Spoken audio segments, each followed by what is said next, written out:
نداء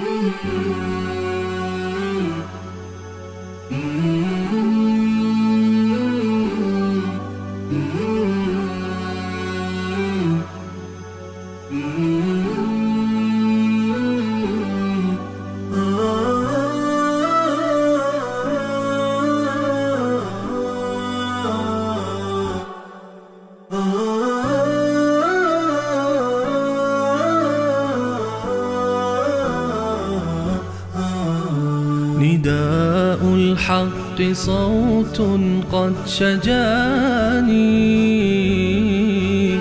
وبلغني الحقيقة والأماني وكان لي السبيل إلى المعالي ونورا للهداية والبيان.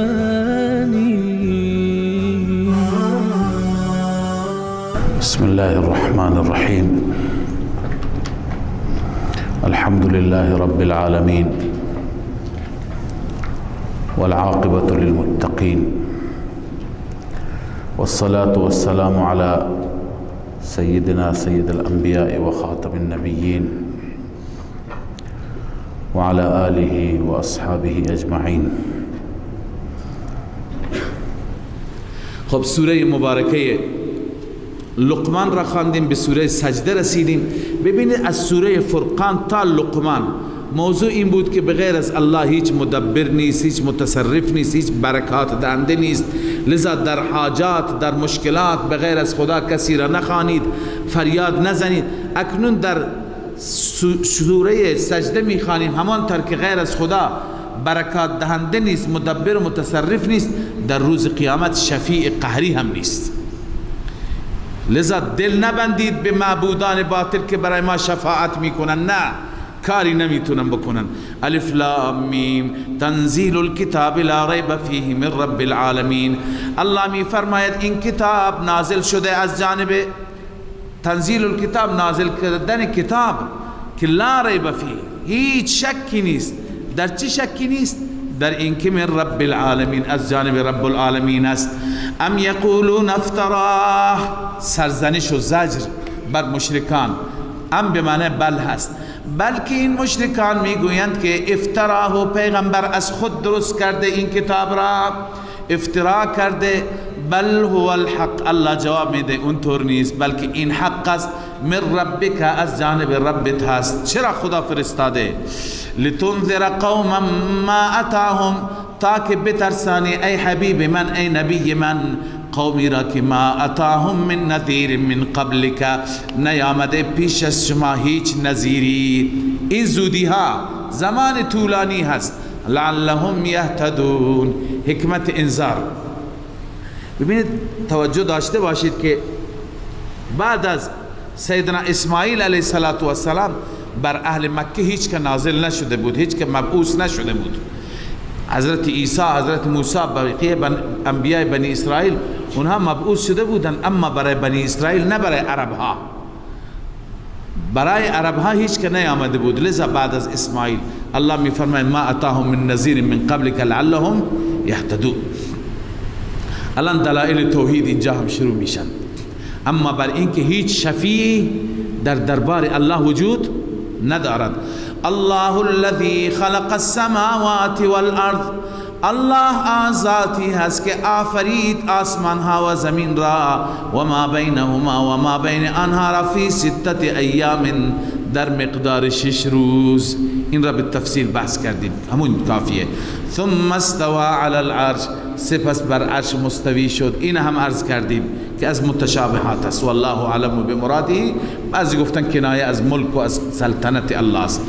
ما لکم من دونه من ولی ولا شفیع، این مدعای سوره است، بخش مقصودی و محوری سوره است. ای بغیر از الله، من ولی، هیچ حامی که حمایت کند شما را، ولا شفیع، هیچ کسی که شفاعت بکند، بتونه برای شما شفاعت بکند. افلا تتذکرون، آیا پند نمیگیرید ای عابدان غیر الله، ای کسانی که غیر خدا را پرستش میکنید؟ آیا شما پند نمیگیرید؟ شما نصیحت حاصل نمیکنید؟ یدبر الامر من السماء الى الارض. دلیل توحید دوم هست. الله مدبر امور است، تدبیر می کند، رتق و فتق می کند، بالا و پایین می کند از آسمان تا زمین. ثم یعرج الیه، سپس عروج می کند به سوی الله، یعنی همه می روند. فی یوم کان مقداره، در روزی که مقدار اون روز 1000 سنه مما تعدون، 1000 سال است از آن سالهایی که شما حساب می کنید. یعنی و ان یوما عند ربک ک1000 سنه مما تعدون. جای دیگه هم خواندید یک روز خدا به اندازه 1000 سال شما هست. در آیه دیگه هست 50,000 سنه، 50,000 سال که اونجا عرض کردم بر اساس بندگان هست. بعضی اعمالشون خیلی خراب، خیلی سخت میگذرد، بعضی اعمالشون خوب است بهتر، بعضی مثل برق میگذرد. ذالک عالم الغیب والشهاده، این ذات، این خالق کل، این مدبر، این متصرف ذاتی هست که عالم الغیب و شهادت هست. برای الوهیت دو صفت بود، یکی تدبیر، یکی علم. اول تدبیر، این علم. ذالک عالم الغیب و شهاده، این ذاتی هست که داننده غیب و نهان است. نهان و عیان، ظاهر و باطن. العزیز الرحیم، غالب هست و مهربان هست، هر کاری بخواد میتونه، اما مهربان است برای بندگان خودش. الذي احسن كل شيء خلقه، آن ذاتی که زیبا کرد هر چیزی را که پیدا کرد، هر چیزی را که پیدا کرد زیبا. و بدأ خلق الانسان من طین، انسان را آغاز کرد از گل. اول خلق انسان را آغاز فرمود از گل.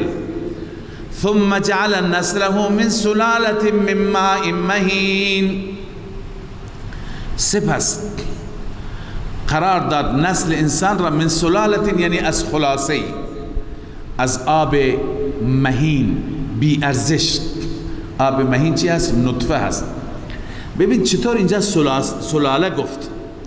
بسیاری از علما نوشتند که از مطالعه بدن انسان و وجود انسان و خواص انسان و خوراکی ها معلوم میشه که این نطفه خودش یک خلاصه ای هست. انسان غذایی که میخورد چندین لقمه، بعضی میگن 40 لقمه، بعضی میگن بیشتر، از این همه لقمه ها خلاصه این لقمه چند قطره خون است. از چند لقمه که شما میل میفرمایید چند قطره خون پیدا میشه. بعض از قطرات متعدد از خونها که تصفیه میشند و در این دستگاه های تصفیه که الله در درون انسان پیدا کرده، از یک قسمتی پمپاژ میشن به یک قسمتی تصفیه میشن، از فیلترهای متعدد رد میشن، از چندین لیتر خون چند قطره منی پیدا میشه. از اون منی باز انسان درست میشه. پس منی را که سلاله گفته، خلاصه گفته، واقعا خلاصه ای هست از خون، و خون خلاصه ای هست از چی؟ از طعام و خوراک. لذا الله می فرماید ثم سواه، سپس همین انسان را برابر کرد، و نفخ فیه من روحه، و از روحش در او دمید. نسبت روح تشریفی است به طرف الله، حقیقت روح را الله میداند. و جعل لكم السمع والابصار والافئده، الله قرار داد برای شما سمع را، گوش را، چشم را، دل را، برای شنیدن، برای دیدن، برای درک کردن. قلیلا ما تشکرون، اما اندک هستند اونهایی که شما شکرگزاری میکنید. شما اندکید اون انسانهایی که سپاسگزار و شاکرید. الله ما را جز سپاسگزاران بگردانند. و قالوا اذا ضللنا فی الارض ائنا لفی خلق جدید، این است ناسپاسی، این است ناشاکری. الله انسان را درست کرده، همه نعمتها را بهش داده، میگه برای قیامتت آمادگی بکن، این انکار میکنه، کفر میکنه. میگه اذا ضللنا، این زجر و توبیخ است.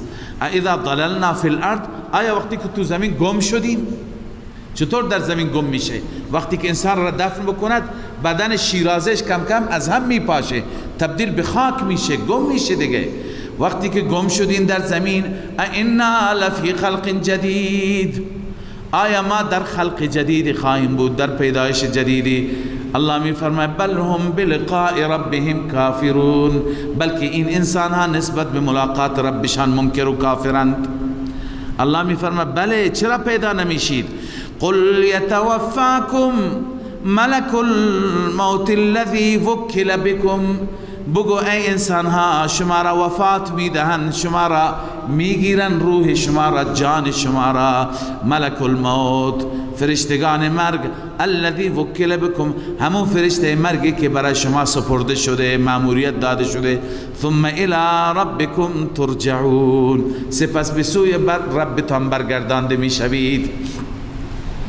خب اونجا که برگردانده میشوید چه حالتی دارید؟ الان الله تعالی تخویف اخروی بیان میفرماید، شمی از احوال یک مجرم را در روز قیامت برای ما بیان میکند. ولو تری اذ المجرمون، اگر ببینی ای مخاطب یا ای پیغمبر، هر دو تفسیر درسته، اگر ببینی ای مخاطب قرآن، اذ المجرمون ناکسوا رؤوسهم عند ربهم، زمانی که مجرمان در روز قیامت سرشون را پایین گرفتن نزد ربشان، سرشون پایین از خجل هستند. چی میگوین؟ ربنا ابصرنا و سمعنا، بار اله ما اینجا که آمدیم دیدیم و شنیدیم. ابصرنا ای البعث، ما اینجا قیامت را دیدیم، و ما وعدتنا به، آنچه که وعده داده بودیم ما خودمان دیدیم. و سمعنا، و ما شنیدیم که اینجا چه خبر است. لذا الان یک تقاضا داریم، چی میخواهی؟ فرجعنا نعمل صالحا، ما را برگردان به دنیا که ما میخواهیم عمل صالح بکنیم. انا موقنون، ما الان یقین داریم، الان باور داریم، الان ایمان داریم. الله میگه نه دیگه تمامه، برگشت دیگه نیست. الله میفرماید قبل از اون که این تمنا را بکنی ای انسان، الان به اون روز ایمان داشته باش و برایش آمادگی بکن. خب در دنیا الله چرا همه انسان ها را هدایت نمی کند؟ الله می فرماید ولو شئنا لآتینا کل نفس هداها، اگر ما بخواهیم می دهیم به هر نفسی هدایتش را، همه انسان ها را هدایت می کنیم. اما قبلا عرض کردیم این هدایت جبری میشه، یعنی همه را انسان وادار بکنی یلا شما بیاید به مسیر توحید، به مسیر حق، باید ایمان را قبول کنی. خب میشه ایمان جبر. اون وقت دنیا دار امتحان نیست، دار اکراه هست، دار اجبار است. ولکن لیبلوکم، ما در آیه دیگه خواندیم الله شما را همه را بالاجبار هدایت نمی کنه، شما را میخواد امتحان بکنه، شما را اختیار داده چیکار میکنید. ولكن حق القول، اما یه چیز دیگه هست در ازل الهی، در تقدیر ازلی یک فیصله شده. اون فیصله چی هست؟ لأملأن جهنم من الجنة والناس اجمعین، حتما من جهنم را پر میکنم از جنات و از انسان ها همگی. لذا بعضی ها گمراه میشن، جهنم باید پر بشه. لذا الله اونجا به مجرمان میگه فذوقوا بما نسیتم، بخورید به سبب بچشید به سبب آنچه که فراموش کردید لقاء یومکم هذا، ملاقات این روز را، دیدار با خدا را در این روز شما فراموش کردید. لذا انا نسیناکم، ما هم شما را فراموش میکنیم. وذوقوا عذاب الخلد، بچشید عذاب همیشگی را، عذاب دائمی را. بما کنتم تعملون، بسبب اینکه شما عمل کردید، لذا بسبب عمل کردتون عذاب جهنم را بچشید. اما مؤمنان، بشارت و مجده برای مؤمنان، خوشا به حال مؤمنانی که این صفات را دارند. الله می فرماید انما یؤمن بآیاتنا الذین، جزی نیست که ایمان می آورند به آیات ما. چه کسانی؟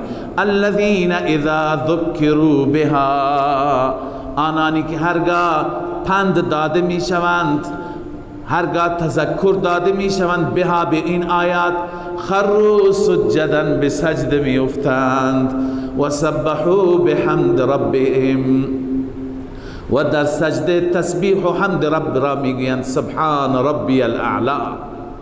حمد و تسبیح رب را میگویند و هم لا یستکبرون، آنها تکبر نمی کنند. فراموش نکنید آیه سجده هست، بعدا سجده تلاوت بکنید، واجبه. لذا الله می فرماید مؤمنان من هرگاه که از من یاد بشه آنها به سجده می افتند و در سجده رب را تسبیح و تحمید می کنند و آنها تکبر نمی کنند، از سجده پروا ندارند. و وصف دیگرشان اینجا الله تعالی چند وصف بیان کرد. یک، خروا سجدا به سجده می افتند. دو، و سبحوا تسبیح می گویند. سه، به حمد ربهم تحمید می گویند. چار، و هم لا یستکبرون تکبر نمی کنند. پنج، تهجد می خوانند. تتجافا جنوبهم عن المضاجع، الله می فرماید فاصله گرفته بدنشان، جنوبشان جنب میگویند این دنده ها پهلوها را، کنار بدنشان فاصله گرفته از رخت خواب ها.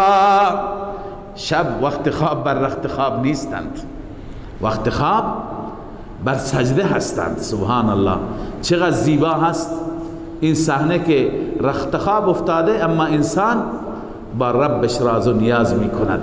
لذا الله می فرماید یدعون ربهم خوفا و طمعا، رب را ندا می کنند، رب را صدا می کنند، دعا می کنند در حالی که خوفا و طمعا، هم از رب می ترسند هم طمع دارند.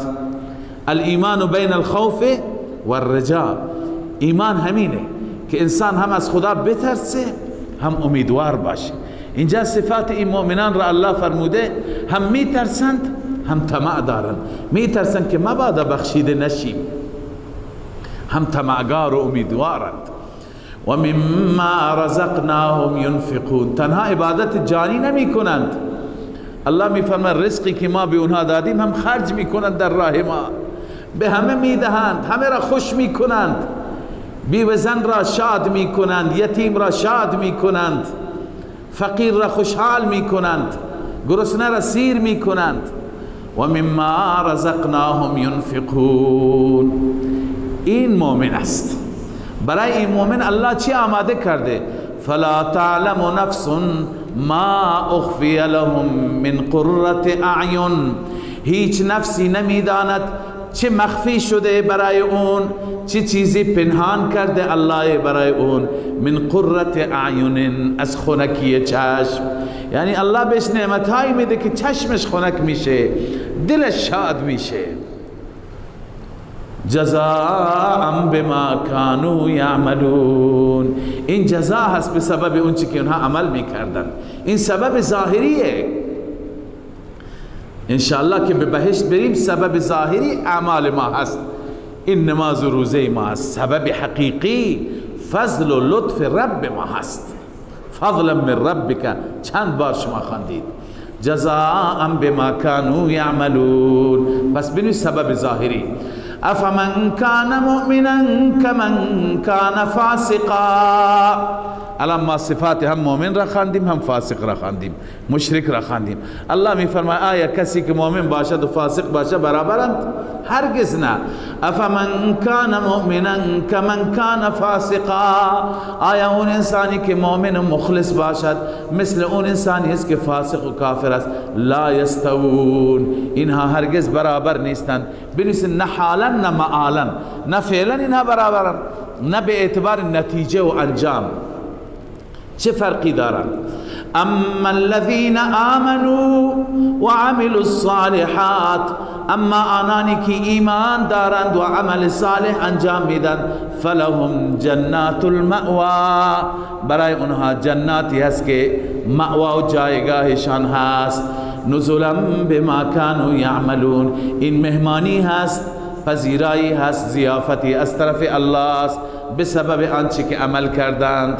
و اما الذين فسقوا، اما کسانی که فسق کردند از دین خارج شدند، فمأواهم النار، جایگاهشان آتش است، چنان آتشی که کلما ارادو ان یخرجوا منها، هرگاه بخواهند خارج بشند از آتش، اعیدوا فیها، برگردانده می شوند. ما خواندیم در آیه دیگر که داروغه های جهنم با گرزهای آهنین، لهم مقامع من حدید، با گرزهای آهنین اونجا ایستادند. این جهنمی بدون اختیار میاد بیرون، نمیتونه تحمل کنه، اون با گرز میزنه سرش، دوباره به قعر جهنم میفته. لذا الله میفرماید کلما ارادو ان یخرجوا منها، هرگاه اراده میکنند که بیاین خارج بشوند از جهنم، اعیدوا فیها، دوباره برگردانده میشوند. و قیل لهم ذوقوا، به آنان گفته میشه بچشید عذاب النار، عذاب آتش را، الذی کنتم به تکذبون، آن آتشی که شما آن را تکذیب میکردید. ولنذيقنهم من العذاب الادنى دون العذاب الاکبر. الله خیلی مهربان است، سبحان الله. الله میفرماید ما قبل از این عذاب اکبر که عذاب جهنم باشد، در دنیا عذابهای کوچک کوچک به شما میدیم. به چه منظور؟ به منظور این که اینا گوشمالی هستند، شاید شما برگردید به طرف خدای عزوجل. برای شما مصیبت میاریم، برای شما مشکلات میاریم. این مصیبت و مشکلات برای اینه که انسان برگردد. بسا انسان ها هستند که در مشکلات توبه میکنند، میدونن که این گرفت خدا هست. لذا برای شما قحط سالی میاریم، برای شما آسیب های جانی مالی میاریم، مریضی ها میاریم، مریضی های مزمن، شاید شما برگردید. ولنذيقنهم من العذاب الادنى، حتما ما میچشانیم این انسان ها را از عذاب ادنا. ادنا از عذاب پایینتر در دنیا، منظور بنویسیم مصائب دنیا. دون العذاب الاکبر، بغیر از اون عذاب بزرگ، یعنی موعود فی القیامه. اون عذاب موعود در قیامت غیر از اون دیگه عذابهای کوچک کوچک. چرا؟ لعلهم یرجعون، شاید برگردند، توبه کنند از کفر، از شرک، از معصیت، توبه کنند به سوی ما بیاید. پس گاهی برای ما مشکلی مصیبتی در دنیا می آید، فکر نکنیم که عذاب هست به معنای گرفت خدا، بلکه شاید گوشمالی هست، خدا میخواد ما را به خود متوجه کنه. شما در سوره توبه خواندید، الله میفرماید اولا یرون انهم یفتنون فی کل عام مرة او مرتين، آیا این انسان ها نمیبینند در هر سال یک بار دو بار خدا اونها را به امتحان مبتلا میکند، به مشکلات گرفتار میکند، ثم لا یتوبون ولا هم یذکرون، بعد از اون توبه نمیکنند، پند نمیگیرند. پس این مشکلات برای چی هست؟ برای توبه و پند گرفتن است. این آیه هم همین را میگه، لعلهم یرجعون. اما از این انسان بدبختر، ظالمتر و نامرادتر و ناکامتر کسی نیست که از این آیات پند نمیگیرد. و من اظلم ممن ذکر بآیات ربه، چه کسی ظالم تر است از اون انسانی که پند داده می شود به آیات رب، این پندهای بلیغ، این موعظه های بلیغ، ثم اعرض عنها، سپس اعراض میکند از اون آیات. انا من المجرمین منتقمون، لذا الله میفرماید ما از چنان مجرمان انتقام میگیریم. ولقد آتینا موسی الکتاب، در پایان سوره الله تعالی دلیل نقلی تفصیلی از موسی علیه السلام ذکر میفرماید که ما این دلائل را همه را خواندیم. ولقد آتینا موسی الکتاب، ما به موسی کتاب دادیم، تورات دادیم. فلا تکن فی مریة من لقائه، شما در شک نباشید از ملاقات الله. یعنی تو اون کتاب این مطلب بود که شک نکنید به ملاقات خدا می روید، روز قیامت همه شما زنده و برپا می شوید.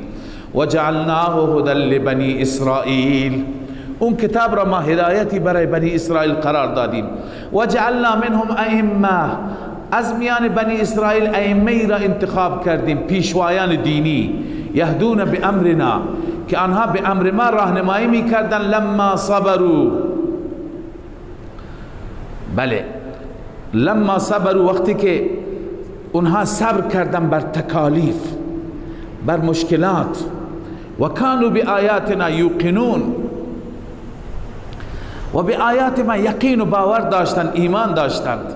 لذا اینها هم آمدن بنی اسرائیل را موعظه کردند، اما بعضی ها متذکر شدن، بعضی نشدن.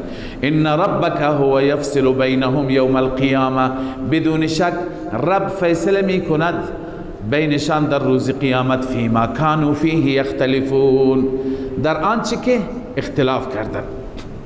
حال الله عزوجل تخویف دنیوی، چند نمونه تخویف دنیوی بیان می فرماید. در دنیا عذابهای ما را ببینید، درس بگیرید. اولم یهد لهم، لم یهد لهم به معنی لم یظهر لهم، آیا برای اینها روشن نشد، ظاهر نشد؟ آیا روشن نشد که کم اهلکنا من قبلهم، چقدر انسان ها را ما هلاک کردیم قبل از اینها. بنویسید به دلیل کفر و شرک. چرا هلاک کردیم؟ به دلیل کفر و شرک. ما هلاک کردیم من القرون، از قرون متمادی، یمشون فی مساکنهم، که اینها میروند در خانه های اونها. امروز شما خانه های اونها رو میروی به عنوان آثار باستانی نگاه میکنید.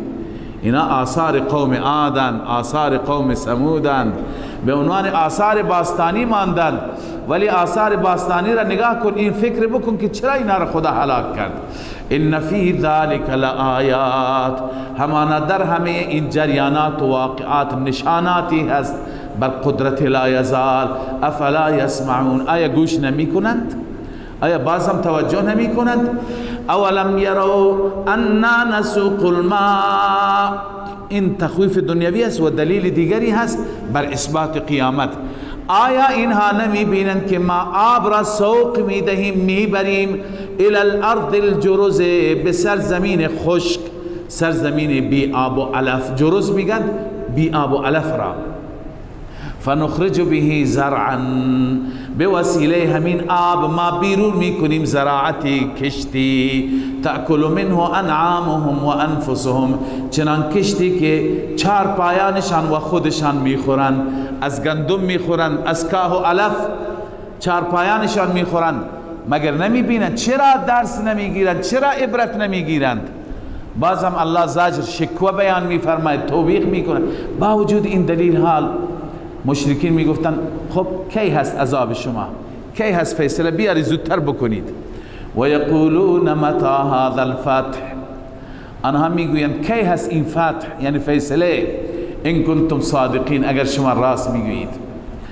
الله در جواب میگه قل یوم الفتح لا ينفع الذين كفروا ایمانهم، ای بدبخت ها، روز فتح می آید، ولی این را بدانید که یوم الفتح، در اون روز فیصله، لا ينفع الذين كفروا ایمانهم، فایده نمیده آنانی را که کفر کرده ایمانشان.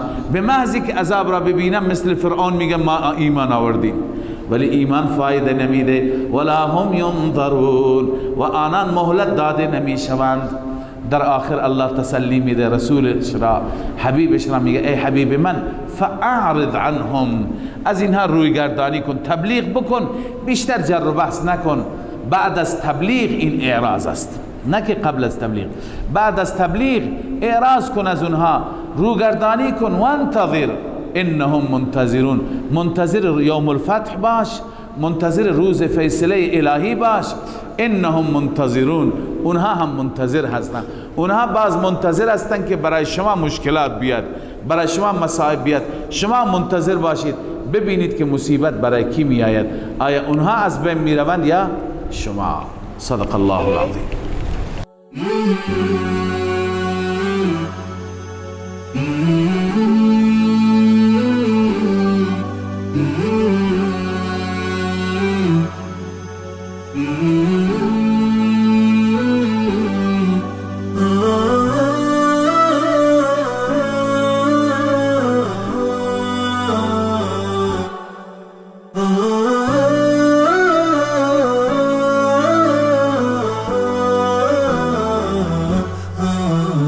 نداء الحق صوت قد شجاني وبلغني الحقيقة والأماني وكان لي السبيل إلى المعالي ونورا للهداية والبيان.